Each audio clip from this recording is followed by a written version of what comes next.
Great. Good afternoon, everyone. Today is Friday, April 11th, 2025. We want to welcome you to our monthly diabetes wellness webinar. And I'll go through our initial information. So again, we do this wellness webinar once a month, typically on the second Friday of each month. And I'm going to introduce our wellness program team. Kamal Erkin is our chairman of United Medical ACO. I am Donna Gunkel. I am the director of clinical integration. We have Dr. Hundle, who is our program director. He's one of the endocrinologists with First State Endo within our UMACO network. Then we have Caroline Webber, who's our lead dietitian for the diabetes program. We also have two social workers, Roxana Portlock and Carla Williams. So like I said, each month we have a webinar.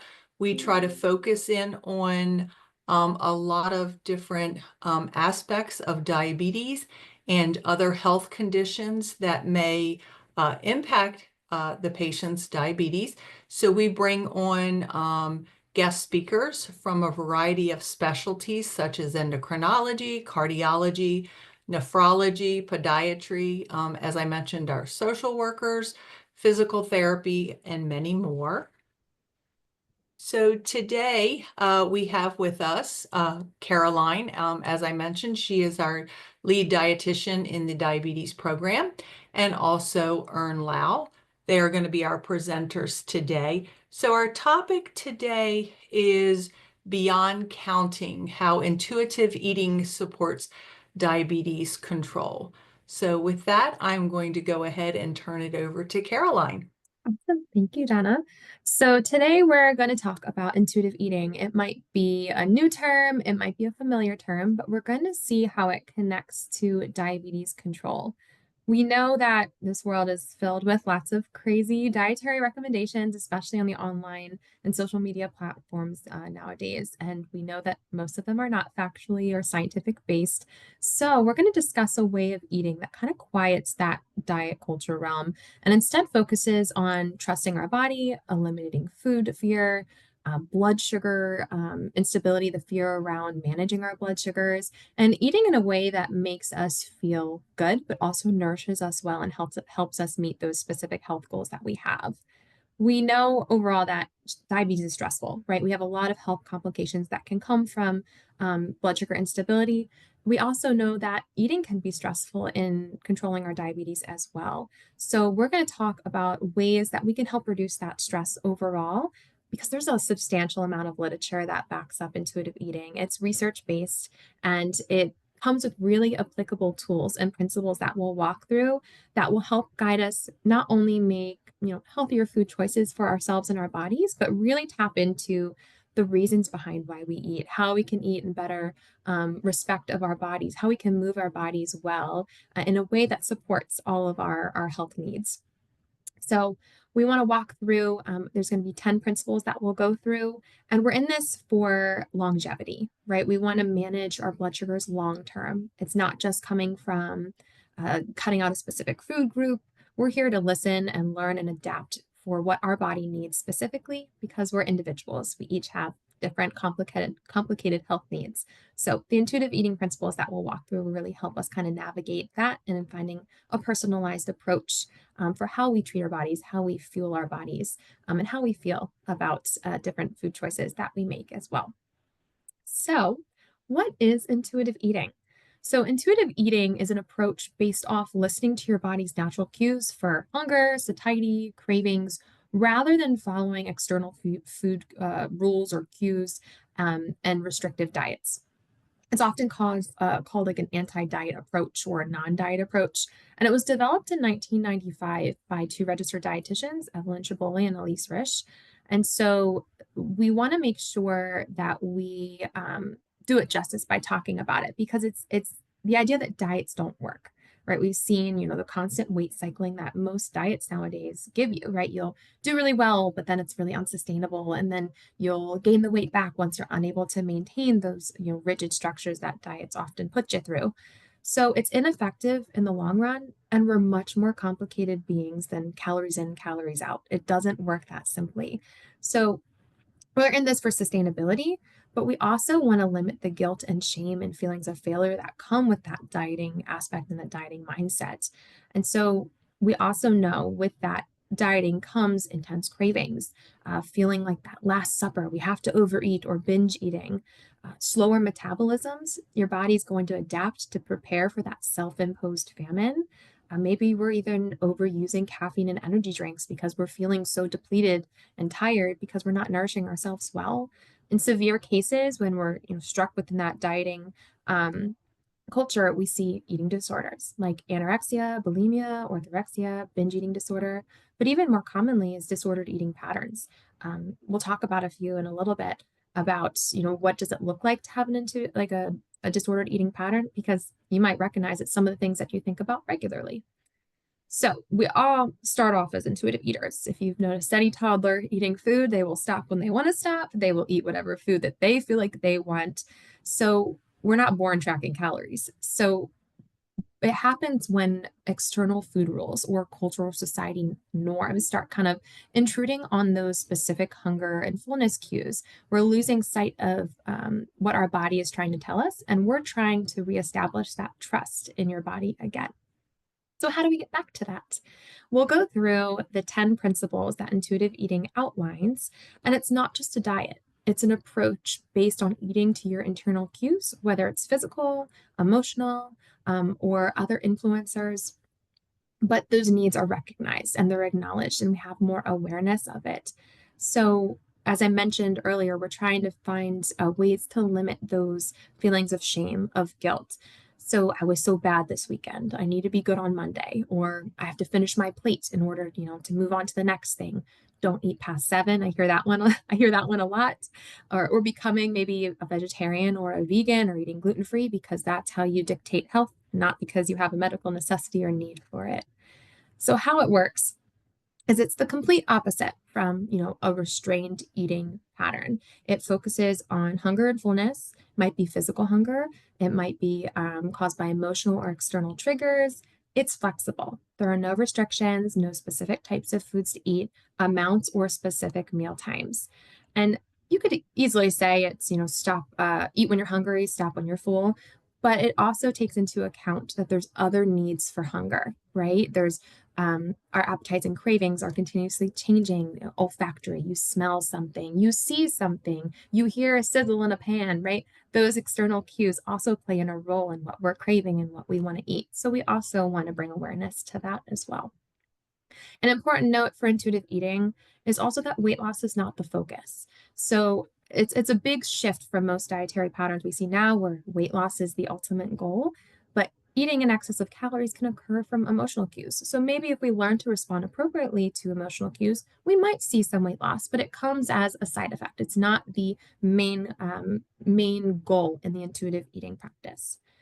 One last thing is that there's a little bit of a difference between mindful eating and intuitive eating. Those can get confused. Mindful eating is, maybe we've been watching TV and we just looked down and didn't realize we ate our entire meal.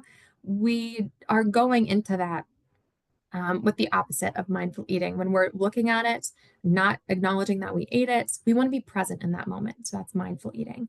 Intuitive eating involves mindful eating while taking note of the physical and emotional sensations you experience while you're eating. So it kind of takes a step up to that mindful eating where we're asking ourselves different questions. We're in tune with what our body is specifically telling us while also being present in the moment. So here are our 10 principles that we are going to walk through. You can follow them in any order that you wish, but they really do build upon each other. So it's very helpful to kind of follow them in order, but you could absolutely start anywhere you feel like you would be comfortable. There's reject the diet mentality, honor your hunger, make peace with food, challenge the food place, discover the satisfaction factor, cope with your emotions without using food, respect your body, exercise, feel the difference, on your health with gentle nutrition. So Ern is going to walk us through the first couple of principles and kind of start us off on talking about what some of these things really mean. Yeah, so that was a really good run through on what intuitive eating is, especially for a lot of patients. I know they've never really heard of this, so this is a new concept overall. The first principle is to reject diet mentality, especially since the core of intuitive eating is supposed to be this anti-diet approach. It is definitely a lot easier said than done, but it is a very crucial first step because when weight loss is no longer the focus or end goal, prioritizing self-care and self-love and sort of healing that relationship with food becomes a lot of a more of a clearer target. I like to give this example with my patients where if you think of a professional athlete and how they pick their food, they see food as fuel so that they can perform better, they can lift more, they can run faster, they can be better at their sport. Versus, the regular everyday Joe is most likely looking at, eating within calories just to lose weight. And so this good or bad relationship with food ultimately will determine your eating behaviors. And so it really has to be addressed first. It's going to take a lot of time and practice to come to terms, especially in today's world, with the fact that weight does not equal health. Fact of the matter is that we know that diets do not work. Lots of research has shown that through any kind of restrictive diet, the weight loss is often rapidly regained, like what Caroline said, when you are no longer able to sustain the diet and it comes back, twice fold, thrice fold, and it's oftentimes a big mental blow to you. So we see that they are not sustainable, one, and they often do more harm than good, metabolically as well as mentally. So here are a couple of steps to kind of start rejecting the diet mentality. Number one, we kind of want you to acknowledge that, chronic dieting does cause damage. It does increase the risk of eating disorders. A lot of times you end up a lot more preoccupied with food than you really should. And this leads to emotional ties and then potentially emotional eating down the road. Of course, we know that you kind of put yourself into this starvation mode when you are chronically restricting, and the body doesn't really know when it's going to be able to get enough calories the next time. And this kind of teaches the body to hold on to more fat because all of us are sort of designed really well where we're going to be able to survive through most things. But the body does hold on to more fat until once you start eating normally again. Through this, we see metabolism slowing down. We see a lot of increases in craving and binges, which we'll talk about later on. And overall, there is an increased risk of heart disease through all of this. We also want you to kind of forget about being good and perfect, right? And whether or not I have willpower kind of determines how well I succeed at a diet or health. You can't really fail at intuitive eating, which is really nice. So technically, we encourage approaching every challenge, every setback as a learning experience, especially in the intuitive eating world. So we kind of want you to ditch the scale, ditch the diet essentially, and other external forces that regulate your eating, that tell you that this is right, this is wrong, you should feel this way after certain foods. And of course, we really, really encourage you to be compassionate towards yourself. Just because we're all human and life will throw curveballs and provide ebbs and flows, and you're not expected to be perfect. That's a really important part about this. All right, the next principle is to honor your hunger. Like what Caroline said, and we see this, we all start off as intuitive eaters. We see this from babies, toddlers. Hunger is really primal and instinctual, and they know when they're hungry, they know when to stop drinking, eating when they're full and satiated, and you're not going to be able to force a toddler or a baby to kind of continue when they're done. This shows a lot because that means that internal cues have been built in to us as human beings, and we should really learn how to honor that. And most of us have sort of lost touch with that from a lot of external cues in life. When we restrict ourselves and ignore these hunger cues, we eventually sort of hit a point of desperation for food. The moment we have the ability to sort of obtain food in this ravenous sort of desperate state, essentially, we tend to be out of control. We're oftentimes, trying to get as much food down as possible just to satisfy that instinct to eat. I really like this example, but if you were underwater holding your breath for as long as you could, when you come up, there is this initial gasp, right? It's like that desperation that you need air, you need food kind of thing. So whether you're restricting yourselves of oxygen or food, the brain and the body, again, just to make sure that we're in survival mode, will frantically compensate. just to keep us alive. So, like we said, failing a diet really isn't about willpower, right? We always say we start the day well with willpower, we make good choices, we eat within portions, but most of the time we end up restricting and then end up binging or craving things later on in the day. I hear this all the time from patients. That's just your body's natural response to being restricted and deprived. I always tell my patients, I don't blame you, and you can't blame yourself or your body for being hungry if you've not fed it enough earlier in the day. That's just not fair, right? Because you wouldn't put that upon a child or anything like that. We also find that when you are that hungry, eating becomes mindless. It's really difficult to make decisions when hunger is sort of the main decision maker in the moment, right? The brain is so hyper focused on getting calories in. We're not able to slow down. You don't really taste your food. You're not really enjoying your meal. You're just sort of trying to satiate this instinct. So a couple of steps on how to start honoring your hunger. Eat when you're hungry. The body, so that the body sort of knows it has consistent access to enough food all the time. And it's going to take a little bit of practice if you're someone who tends to skip meals and we don't really have, timing in terms of meals throughout the day, but the body wants to learn your meal patterns. It wants to help you by releasing digestive juices and hunger hormones and insulin, all in anticipation of food coming in. And so it takes a little bit of like getting to know yourself, getting to know your body, but they are there, like the cues are there, right? So your own body signs of hunger could be, stomach growls. Some people start feeling a little lightheaded, feeling a little faint. Oftentimes it's really difficult to concentrate, or you get a headache, or you get really irritable, just because there's a lack of fuel, especially since our brains run purely on glucose. So you would need that sort of external fuel coming in just to be able to get by your day. Some people find that their stomach feels a little uncomfortable. And so whatever your kind of body signs of hunger is, start to kind of learn how to get in tune with that. Of course, check in regularly to assess your hunger level. Also understand that, hey, it takes a regular normal stomach about 4.5, 5 hours before it's pretty much ready for food again after a proper meal. So understand the timings, understand your signs. There is a hunger scale that we can learn how to use, which Caroline will go over in a little bit when you are thinking about how full you are, or satiety cues and things like that. Of course, being tactical about your meal time. So don't get overly hungry or ravenous either with timing, or just making sure you're not restricting yourself earlier in the day.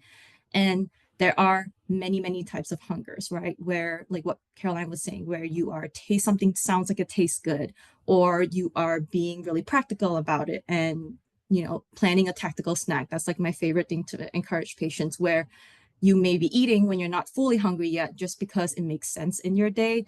Like if you have lunch at 12 and dinner at 6 or 7, and not having anything in between would lead you to be extra ravenous by dinner time. So have a tactical snack at like 4.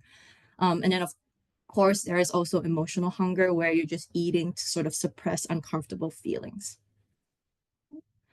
The third principle is to make peace with food. So there really isn't any good or bad foods. We sort of put these labels on. They're just differences in nutrient density of foods, which of course over time in different quantities can lead to different consequences. And I think learning that language and really talking with yourself about this language is going to be important as to how we look at foods, because most of us sort of put foods on a pedestal, right? There's this psychological deprivation, and it has a big or bigger effect, honestly, than like a biological deprivation.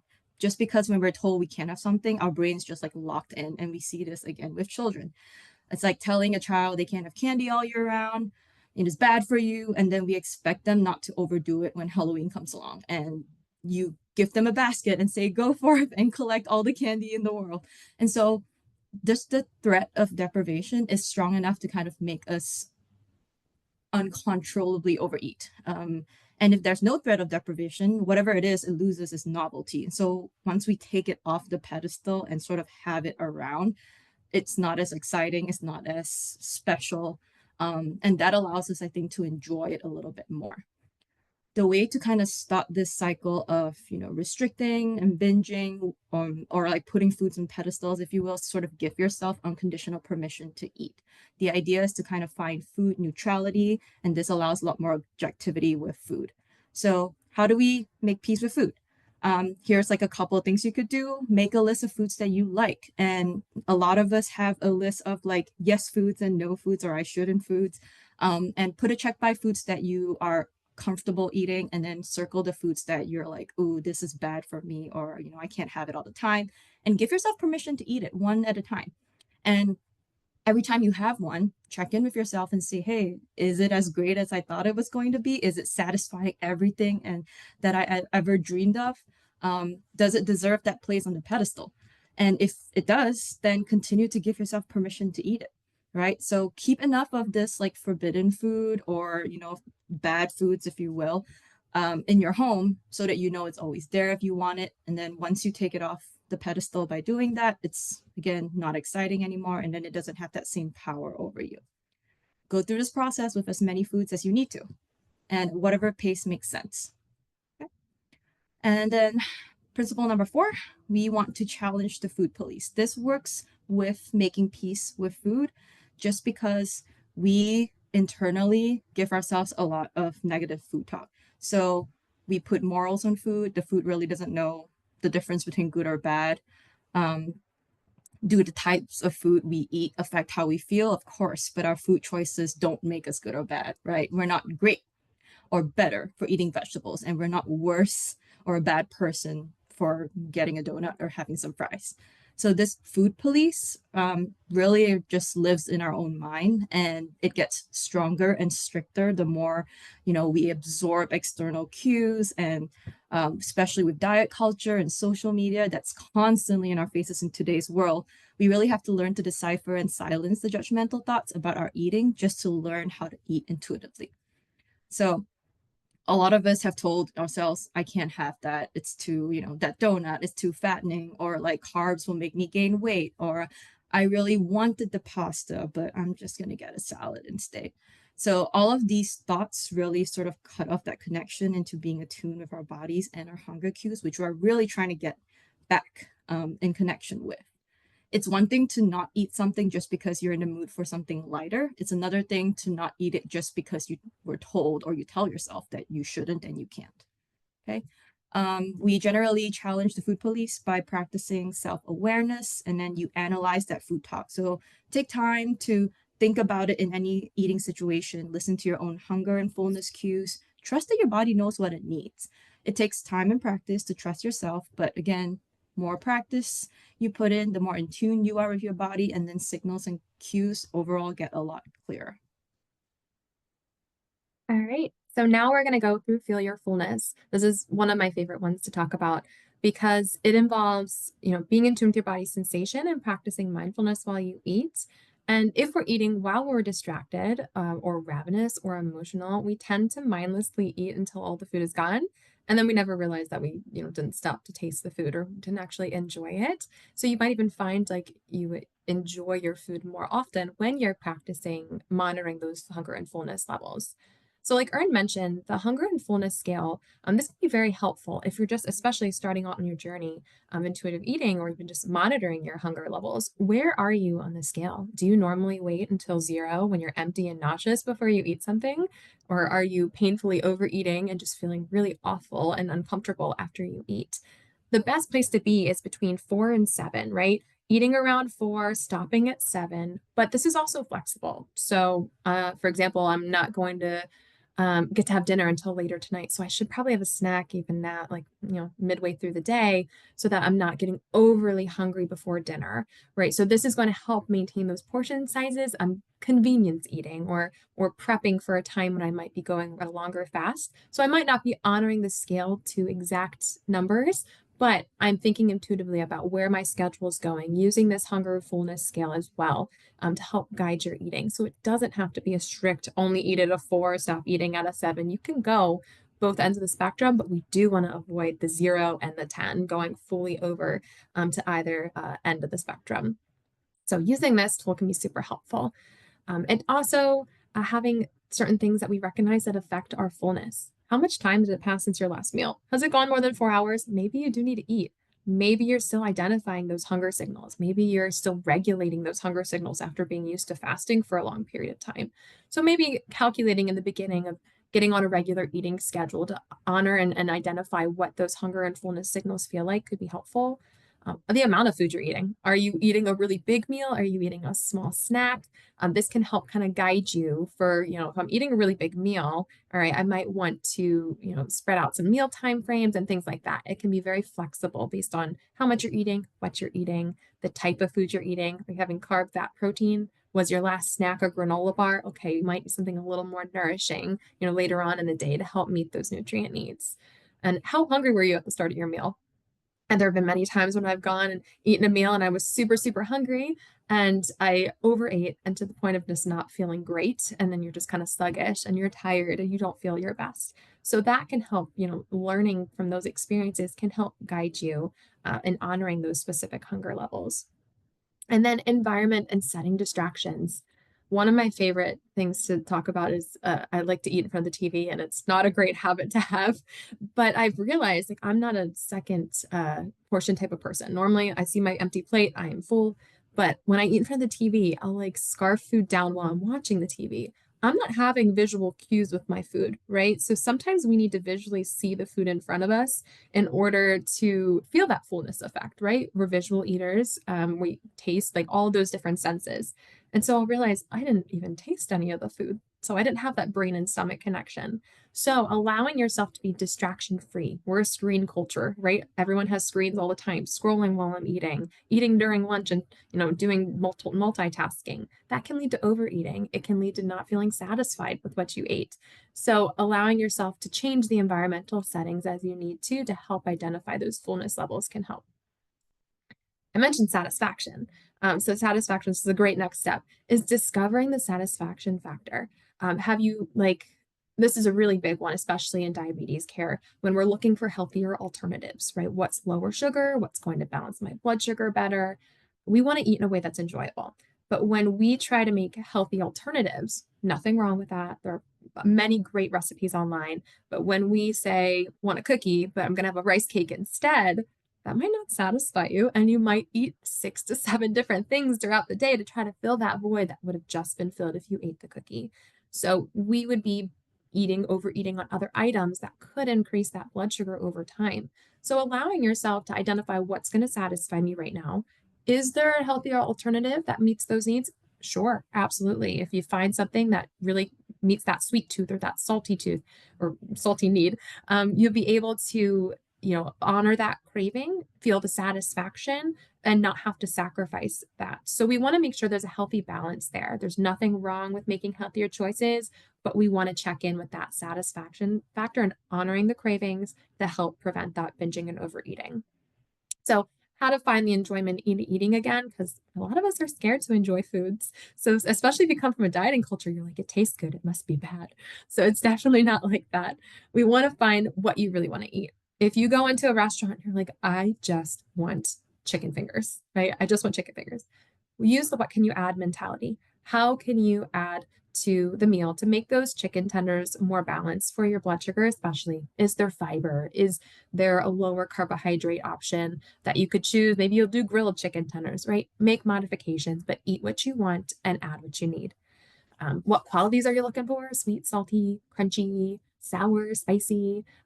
Those are super important to monitor.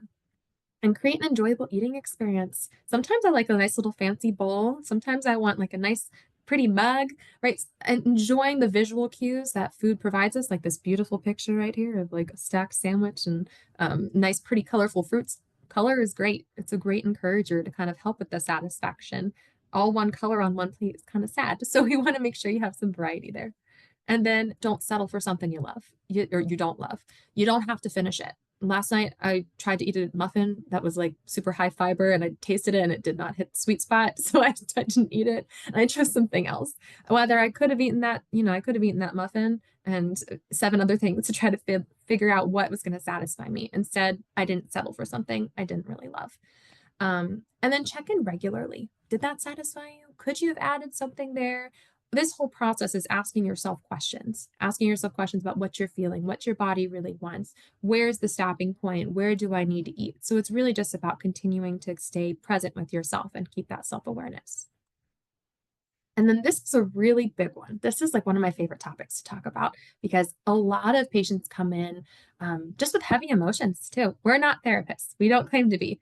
If you need mental health support, we absolutely suggest that you reach out to a mental health care provider, but we do provide medical nutrition therapy. So we talk about the emotions behind food. And developing emotional coping mechanism is super important because we can't use food as the sole coping mechanism for all of our emotional needs. It's not going to fix the problem, but we do recognize that eating can lighten the load a little bit, bring some joy into our day. Eating is multifactorial, community, cultural, emotional. So we want to make sure we recognize that because then it can help us appreciate food for what it does, but find other ways to support our emotional needs, such as journaling, spending time in nature, like talking with a friend, getting those emotions out. And our job is to separate the food from the feeling. We want to make sure you take time to recognize what's causing the emotion, and then you're going to do an activity to help with that. So you could do check-in questions, meet your needs without food, acknowledge and deal with the emotion. One of my favorite things to recommend is a diversional activity. Set your timer for 10 to 15 minutes, do an activity that's going to bring you like relaxation that you enjoy, then proceed. If you don't feel like after 15 minutes you feel led to eat, okay, we're doing it in a better space, a better mind frame that's less stressful. And then if you are going to eat, we talk about different ways. What could you add to your option? If it's going to be a cookie, how do we make it more sustainable for that blood sugar? And the more we do this and practice it, the more we rely less on food to solve our problems, the less and the better relationship we create with that food. Really taking into account that emotional health is going to be super important. And then respecting your body, this goes hand in hand. It's also a really uncomfortable one for people to talk about as well, because a lot of the world tells us we need to be smaller, we need to look different, and we need to do things to make us worthy, and our body's not good enough. But that's just not true. We know every body is different, and weight and body size do not equal health. But we also don't have to love our bodies every step of the way. We don't have to love every part of our bodies, but we can absolutely respect it. And when we respect our bodies, we end up treating it better. Because when you look at yourself in a negative way, we're less likely to want to take good care of ourselves and take certain risks. Like we're avoiding something until we lose that weight or until we look a certain way. You're losing out on life experiences because we're not respecting our body in a way that we could care for it really well. If body positivity comes more difficult, we focus on body neutrality. So focusing on seeing what your body does for you. It helps me walk, it helps me move. Talking about positive attributes that your body does for you rather than just what it looks like. And this is a process. Ern and I will both admit that even as dietitians, we struggle with this specific intuitive eating principle, as I'm sure most people in any size body would. So everyone has a different life struggle, and you don't know if someone's battling an eating disorder, if someone is having trouble with a certain health condition that's affecting their relationship with their body. So it's very individualized and it's an ongoing process, absolutely. Some key things you could do to respect your body might look like wearing clothes that fit comfortably. Maybe we're going to stop weighing ourselves and focus on our lifestyle changes instead. Stop comparing your body to other people. Maybe stop body bashing. The language you use is so important. It rubs off on people, especially if we have young people around us and we're saying how much we dislike our body. That's going to translate into how they see and view bodies as well. That their body looks similar to yours, so they might not have a good enough body either. So using positive language in the ways we talk about our body can be super important. But most importantly, it helps us to be realistic. If we're maintaining an ideal weight, if that means, severely restricting and not eating enough, right, it might not be the best weight for you. So we want to be realistic about our goals, doing kind things for your body, maybe self-care times like stretching or walking or doing things that make your body feel good. Those small steps can really help build respect for the body. Ooh, Ern, I think you're muted. I said, speaking of moving the body, we want to move our body for enjoyment, right? You're not punishing your body by trying to exercise or work out. We're shooting for joyful movement so that you can really feel the difference. If your only experience with movement or exercise is like strict, rigid workouts and you're dieting at the same time, all in an attempt to lose weight, you most likely don't enjoy it, and I don't blame you. If you're restricting and dieting and you're really depriving your body of enough energy overall, just from a lack of calories, your body doesn't have the proper fuel to enjoy exercise or to perform well at exercise. You end up a lot more exhausted, not just physically, but mentally during your workout, because you feel like you should be able to do something, but you just don't have the gas to do so. And that doesn't positively reinforce the habit, right? Because you don't feel good about it, you don't want to do it. And then it becomes this awful cycle. Once we learn how to eat intuitively and sort of fuel adequately, that's the important part that comes with intuitive eating, you will have the ability to sort of live more actively and enjoy movement. So a couple of ways to kind of start enjoying movement and exercise is to really focus on how exercise just makes you feel throughout the day, compared to if you were to just sit around and do nothing. Most of the time, you will feel less lethargic. We always get a good boost of adrenaline and serotonin after movement, where you just get that, like some people call it the runner's high, where you just feel like your mind is clearer. The day looks a little bit brighter. So focus on those good hormones that you get and the good juices that you get essentially after a workout. We want to stop thinking about exercise in terms of how many calories did I burn? Did I do enough to get a certain amount, out? Because again, if weight loss is your sole reason for working out, you're very unlikely to continue to be able to do it long term, and this becomes a sustainability problem. We want you to look at exercise as a way of taking care of yourself. Exercise increases bone strength, it decreases stress. We see that blood pressure and the risk of chronic illnesses come down, lipid levels get better, your heart gets stronger with cardio, your lungs work better, metabolism gets up, especially when you're building muscle, you sleep better. All of these good things. Our appetite regulates a little bit better, which helps, especially if you're trying to practice intuitive eating. Then hunger cues and satiety cues become a lot clearer. All exercise counts. So it doesn't, a lot of patients tell me, oh, I didn't, sweat and feel like I was about to pass out from this workout, therefore it doesn't count as proper exercise. All movement counts, right? So whether that is a gentle walk for somebody, whether that is, a 20-minute Pilates session, whether that is a strength session for somebody, all movement counts. And again, we want you to enjoy this. Find what works for you, right? Get active in your daily life. Start small. For some people, that might mean I'm going to take the stairs when I'm at work today instead of taking the elevator. I'm going to park a little further away every time I go to the grocery store and get a couple more steps in. I'm going to go on walks whenever the sun is, shining, and I'm going to get a little bit of air out there. Choose a form of exercise that you enjoy. If you're enjoying it, the chances of you sort of sticking with it is a lot higher. Not everybody has to be a runner. For me personally, I absolutely hate running, and it hurts my soul every time I have to go on anything longer than like 10, 15 minutes. But there are other forms of exercise that I enjoy. And so you don't have to love the conventional exercises. Again, find movement that works for you.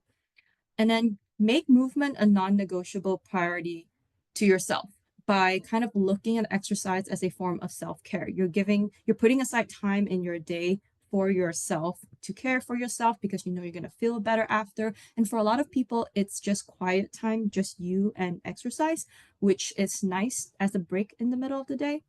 And then, of course, like what Caroline said initially, as part of respecting your body, we want to be comfortable when we're working out. So pick comfortable workout attire, pick shoes that are comfortable, that fit, that make you feel good, because all of that helps the experience. And then we always encourage to choose strength training, stretching. Strength training really helps build, maintain lean muscle mass. It's great for managing blood sugars, and we always recommend that in diabetes care. And then, of course, making sure that you are listening to your body. So knowing when to rest, right? If you know that you are coming off a cold, especially this time of the year, or you didn't get enough sleep, or you're feeling just worn out from life, take a day off to rest. We generally recommend that after any kind of strenuous exercise, like a weight session or a HIIT session where your body just is feeling a little bit beat, you should be resting for about 72 hours just to prevent any kind of injuries, allowing your body to recover. And of course, if you get injured or you pull something, it doesn't encourage you to stick to the habit. So sort of set yourself up for success that way. And our last principle is to honor your health with gentle nutrition. So we really want to focus on nourishing the body instead of restricting it. Just some basic pillars of nutrition to start with are, getting enough variety in to meet all of our nutrient needs. Have I met all of my food groups by the end of the day? Have I had, protein and color and fiber and carbs in my day just to fuel our body? The second pillar would be moderation. So it keeps us, or some people call it portioning, it keeps us from overeating, keeps us from undereating, gives us sort of guardrails for that. And then, of course, balance, right? Which is intended to be achieved over a period of time. We always say progress over perfection. We don't need to eat perfectly to be healthy. None of us are perfect. It is very normal to not want to have to cook a perfect meal every single day. And that's not expected of you, right? One cookie, one pizza night is not going to ruin your health. It's not going to change things on the grand scheme of life. And at the same time, one workout or one serving of vegetables and one good day is not going to kind of flip everything and make you the healthiest person in the world either. So consistency and sustainability is going to be key. Couple of nutrition principles that you could kind of put into practice is, of course, we encourage lots of fruits and vegetables, lots of color, lots of fiber, vitamins and minerals. Just a basic approach to a healthy plate.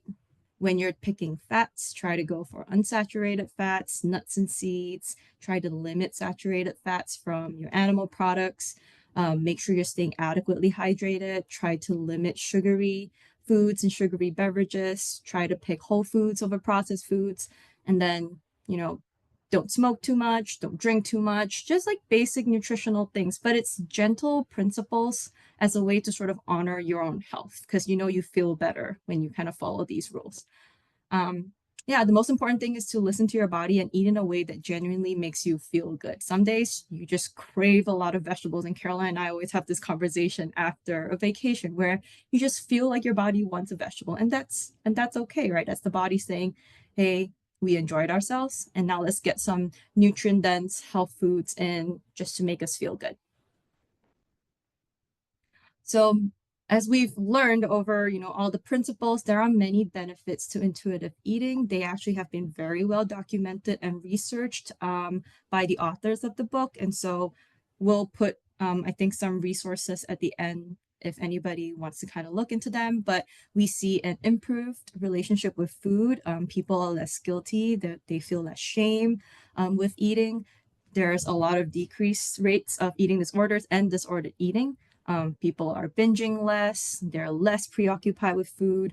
We see physical health benefits, we see mental health benefits, people feeling better about their self-esteem, their body image, they're not as stressed, their mood's a little bit better. And then, of course, sustainable health, which is the main thing we want. We want long-term wellness instead of like a temporary diet change. And we also see some benefits with blood sugar management, which Caroline will go over. Absolutely. So, how does this all impact our blood sugars? We talked a lot about what it is, but every single one of these principles has an impact on how we think about food, how we think about our body, what we eat, and how we use food and movement to meet our body's needs. So, by listening to our body, we can improve kind of portion sizing, naturally improving satiety, eating foods that make us feel full and satisfied long term helps us in the long run. Listening to those body signals. If you're dizzy, if you're tired, if you're feeling a specific way, it might mean we need to change something dietary wise. Just as similar as a low blood sugar, you feel those effects. You feel, when you start to shake or when you get sweaty with a low blood sugar. That's listening to those specific cues. So we want to do the same thing with our hunger, with our fullness levels, and our body awareness as well. We also see that we have that improved blood sugar control with mindfully, intuitively eating. So making better food choices to fit our needs, but also honoring cravings long term brings us better relationships with that food, which allow us to stop overdoing on those specific high sugary carbohydrate foods. Usually it's the carb foods that are restricted. So when we reintroduce those back in a food neutrality way, we're better able to be around them, to feel less out of control, and to have less overall stress, which I think everyone could agree we could use more of. So lower cortisol levels, lower stress hormone in response equals better blood sugars. There are external factors other than food impacting your blood sugar: sleep, mental health, whether you're sick or not, right? Those specific things aren't even food related and they impact your blood sugar. So lowering those stress levels, especially by decreasing cravings and emotional need for food and improving satiety, all those things are going to impact our blood sugar in a really positive way. Also, with the movement and respecting your body, creating a better relationship with those two things absolutely impacts the blood sugar levels. Moving helps to reduce those overall blood sugar levels, long term, especially. And having a better relationship with your body means we treat it better, right? We're going to do things that are kinder to the body that relieve that stress that we carry around. So we're going to see a better impact on blood sugar overall. So where do we start? Number one, reject that diet culture and listening to those body cues. And that could come with hunger, fullness, mindful eating, balanced meals, being flexible. This whole process is about being very flexible to your body's specific needs. Overcoming obstacles like food guilt and emotional eating. And this is where we can come in, right? So we're here to support you in kind of whatever area you want to start off in, but also to see what is best for an individualized approach for you. You can eat donuts and pizza 24/7 because, I can eat all permission food to eat anything I want, but you're not going to feel great. And that's what you're going to learn when you go through the intuitive process of like, it might be super exciting and scary to kind of introduce all these foods as off limit. Like those off limit foods are now you have full permission to eat. But we also know that you're going to respond in a way that, okay, I know I don't feel great. I don't feel great when I eat a whole pizza. Okay, I want to include some different things. So listening to those specific signals too help us from going on the deep end, which I know is often a concern when you're kind of introducing yourself to intuitive eating practices. It also starts with sustainable change, small little steps. Ern was talking about the small steps for movement, right? It's a process and it doesn't happen overnight. And the focus is to be present rather than focusing on the end result. Because in the present time, we're able to focus on sustainable, maintainable life changes that impact health overall, right? Weight is just a number, but the lifestyle changes and behavior patterns, that's what's truly affecting all of those health areas, your cholesterol, your blood sugar, your mental health, all of those things. More so, I think we need to put a stronger hold on that mental health aspect because that plays a huge role in how you think about food, how you approach food, how you approach yourself.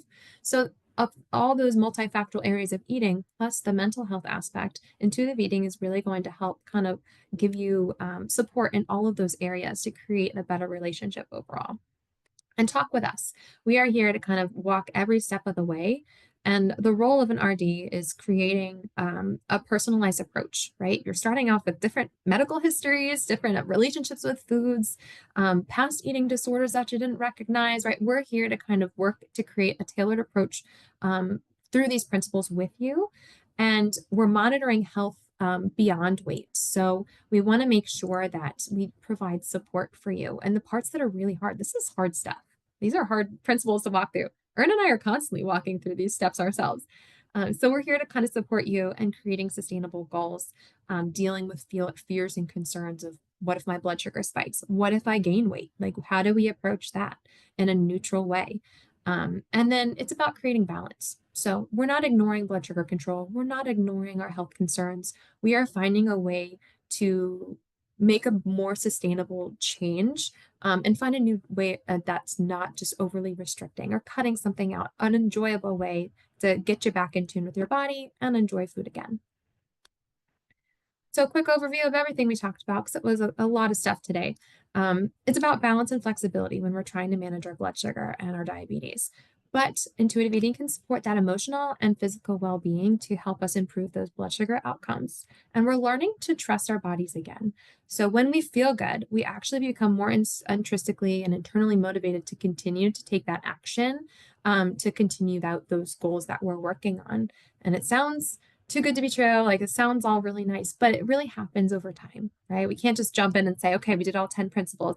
It's a daily challenge to kind of work through each of these steps. And so that's why we're here for support. It's a journey, not a sprint. And so we do have some additional resources here. The book Intuitive Eating by those dietitians that we were talking about, a great place to start. They break it all down in these 10 principles, really fantastic read. There are some other like anti-diet movement books, as well as some recipe guides, which are really nice. So if you have questions, concerns, bring them up to your dietitian or contact us, schedule an appointment, and we'd be happy to kind of go over this. But we're always here for follow-up support in your intuitive eating journey. Thank you, Caroline and Ern. That was a great presentation.